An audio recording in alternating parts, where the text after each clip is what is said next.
Salam, salam, outsider, le débrief commence maintenant. L'Allemagne se fait éliminer aujourd'hui après une défaite au pénalty face au Paraguay. Et oui, l'Allemagne, la Nationalmannschaft, a été éliminée pour la première fois de son histoire en Coupe du Monde au pénalty. D'habitude, l'Allemagne, tout court, ils ne sont pas éliminés. D'habitude, l'Allemagne, les souvenirs qu'on a, c'est une équipe qui est méchante. Une équipe qui a été méchante historiquement. C'est ce que nous ont dit nos parents parce que les Allemands, ils ont dominé dans le temps, mais ils ont dominé dans notre temps. Ils ont dominé dans tous les temps, franchement. Moi, j'étais là vivant en 2014 quand j'ai vu la méchanceté de l'Allemand quand il est allé taper le Brésilien chez lui en demi-finale de Coupe du Monde sans aucune pitié. Première mi-temps, deuxième mi-temps. Donc du coup, je ne vais pas vous mentir sincèrement, cette équipe nationale d'Allemagne-là, ces derniers temps, elle passe à travers des moments troubles, des moments tocaresques, des moments nullardesques. Ils n'ont jamais été aussi nuls. C'est incroyable. On parle là de l'Allemagne. En fait, depuis la demi-finale, perdu face à l'équipe de France, je dis bien, depuis la demi-finale, effectivement, perdu face à l'équipe de France en 2016 au Vélodrome, c'est une équipe nationale d'Allemagne qui n'existe plus dans les compétitions internationales. 2018, Coupe du Monde, des tocards. Euro, des tocards. Coupe du Monde encore 2022 au Qatar, des tocards. On leur a donné l'euro, on leur a dit, mais les gars, franchement, vous êtes des Allemands, vous êtes des grands, voilà, vous n'êtes pas n'importe qui, Deutsche Qualität, vous allez organiser l'euro, on va venir chez vous, c'est vous qui allez, je dis bien, accueillir tout le monde. Comme ça, vous allez peut-être gagner l'euro. On va voir sur un malentendu. Il n'y a pas eu de malentendu. On a tous entendu un gamin de 18 ans, de 18 ans, pardon. Il avait 16 ans dans le temps. Lamine Yamal est venu, il les a traumatisés. Il a éliminé l'Allemagne chez eux à l'euro en quart de finale. Donc franchement, je ne vais pas vous mentir sincèrement. Les Allemands, non seulement ils sont pas bons, mais en plus, ils n'ont pas de chance. Ils n'ont pas de chance. Ils n'ont pas de chance. Ils n'ont plus de baraka. C'est pas possible. Sincèrement, c'est pas possible. Ce qui s'est passé aujourd'hui face au Paraguay, c'est inexplicable. Le Paraguay, leur premier match, ils l'ont perdu 4-1 face aux États-Unis. J'étais là, j'étais présent. Je me rappelle très bien. Ils sont venus 4-1. Premier match de Coupe du Monde, Paraguay-États-Unis, on était présents. Le Paraguay a perdu 4-1 face aux États-Unis. Ils ont pris 4 buts. Un naufrage collectif de la part des Paraguayens. Une équipe du Paraguay qui est très mal rentrée dans la compétition. Lors du deuxième match face à la Turquie, elle a échappé. Ils ont gagné 1-0. Il y a eu ce carton rouge-là parce que je pense qu'Almiron, c'est là où il décide de parler comme cela et l'arbitre lui donne un carton rouge. Mais si tu regardes bien, les Turcs ont surdominé le match. Normalement, les Turcs auraient dû avoir au moins un match nul. Les Paraguayens, c'est pas une équipe normalement qui doit traumatiser l'Allemagne, mais le football étant ce qu'il est. Le football ayant sa propre logique. Le football ne respectant, je dis bien, aucune logique, qu'elle soit sur terre, sur mer ou dans l'air, le football a décidé aujourd'hui de faire souffrir les Allemands face aux Paraguayens.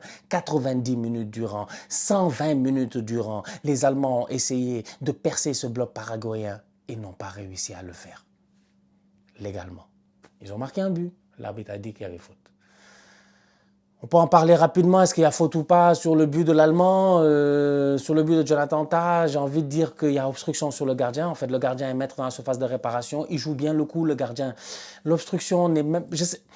elle est légère, la faute est très légère, mais le gardien joue bien le coup, il floppe. C'est comme au basketball, je ne sais pas si vous connaissez, au basketball, il y a ce qu'on appelle les flops. C'est-à-dire que le gars, il vient, il hop là, tu le touches, et bien il fait des gros gestes comme si, genre, il était en train de tomber et que tu l'avais...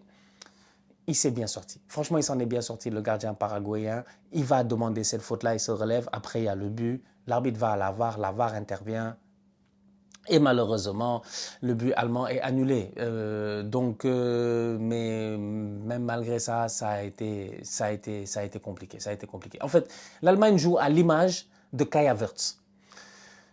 L'Allemagne joue à l'image de Kai Havertz. L'Allemagne, c'est Kai Havertz, en fait. C'est une nonchalance qui est déconcertante. En fait, ils ont une manière de jouer pour moi que je trouve très nonchalante. Ils ont un football qui est intéressant. Ils ont des joueurs qui sont très intéressants. Quand tu le vois sur le terrain en plus, franchement, il y a de la qualité sur le terrain, mais c'est nonchalant. Donc du coup, ça cherche des solutions. On l'a même vu, même face à la Côte d'Ivoire. Même face à la Côte d'Ivoire. Les Ivoiriens auraient dû gagner ce match-là. Il y avait moyen pour les Ivoiriens de les battre, en fait.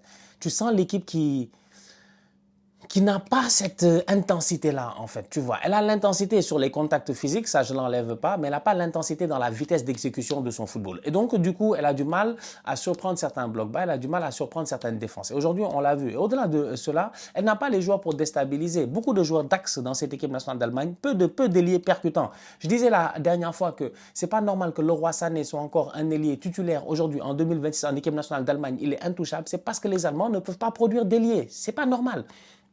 Quand il faut produire des voitures qui vont vite, ils sont les premiers. Mais quand il faut produire des ailiers, des joueurs sur le côté qui vont vite, ils sont les derniers. C'est pas normal, sincèrement. Et ça s'est vu aujourd'hui encore une fois face à cette équipe du Paraguay. C'est des Allemands qui manquent d'idées. Ils manquent d'idées. Regarde le Bayern, par exemple. Une équipe comme le Bayern, par exemple, aujourd'hui, ben, si elle est dangereuse sur les côtés, c'est pas à cause d'un boy allemand. Et c'est dommage, parce que là, tu aurais pu amener des Bischoff. Ou Bishop, je sais même plus comment il s'appelle là, le petit du Bayern là, qui nous a fatigués cette année. Il n'est pas là, lui. Il l'a pas amené. Il l'a pas amené. Ou il est blessé, je sais pas. Il l'a pas amené. T'as pas de boy capable de déstabiliser. T'as pas d'ailier sur les côtés. T'as Leroy Sané. C'est un tocard. Il est nul. Franchement. Il est nul. Moussiala, c'est un boy intérieur. C'est un ailier renversé. Il aime bien rentrer à l'intérieur. C'est pas le boy, il prend la ligne, il court de la vitesse, machin. Non, c'est un boy petit espace à l'intérieur. Donc, du coup, tu peux jouer pendant 90 minutes si tu as envie de trucs. Weird, c'est la même chose. C'est un boy intérieur. T'as pas d'ailier. Tu fais jouer Undav. Aujourd'hui, malheureusement, le super sub n'a pas été un bon sub. Il s'est pas géré. Il a été titulaire. Il n'a pas été bon.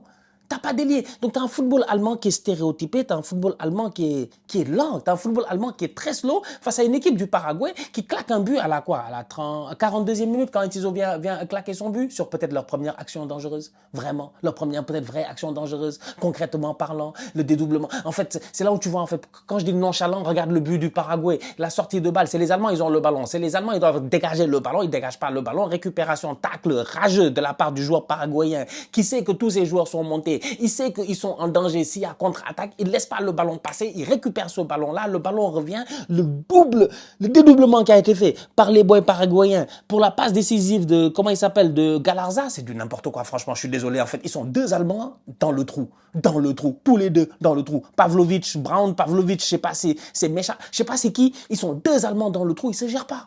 Le but que l'Allemagne prend est un but qui, à mon humble avis, est trop simple. Il est trop simple.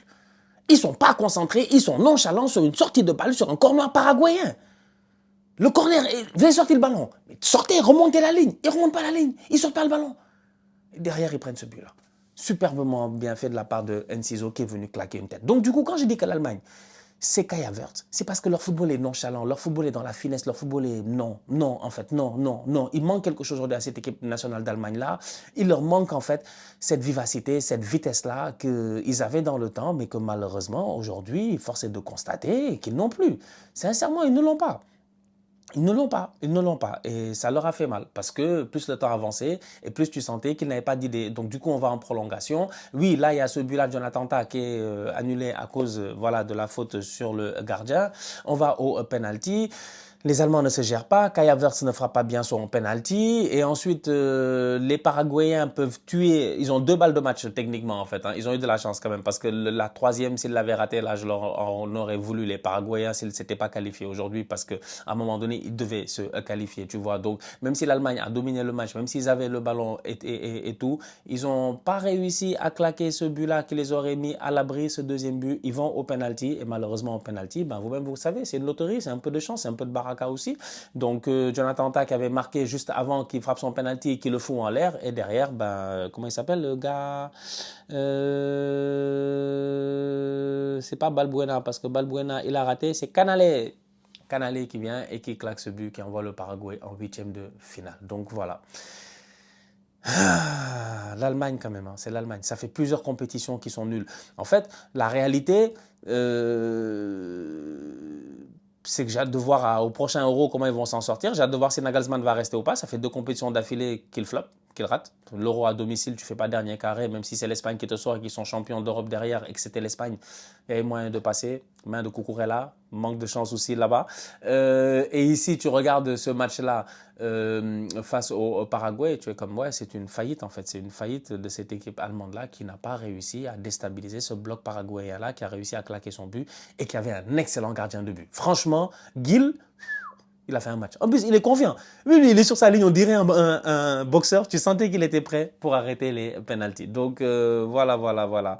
La dernière fois que le Paraguay est allé en 8e de finale d'une Coupe du Monde et qu'ils ont joué contre l'équipe de France dans le cadre de figure où la France battrait la Suède et qu'on aurait un France-Paraguay en huitième. Ça, je m'en rappelle de ce match-là parce que c'est partie de ces matchs quand j'étais enfant qui m'ont marqué. José Luis Chilavert, Laurent Blanc, Fabien Barthez, bisous sur sa tête.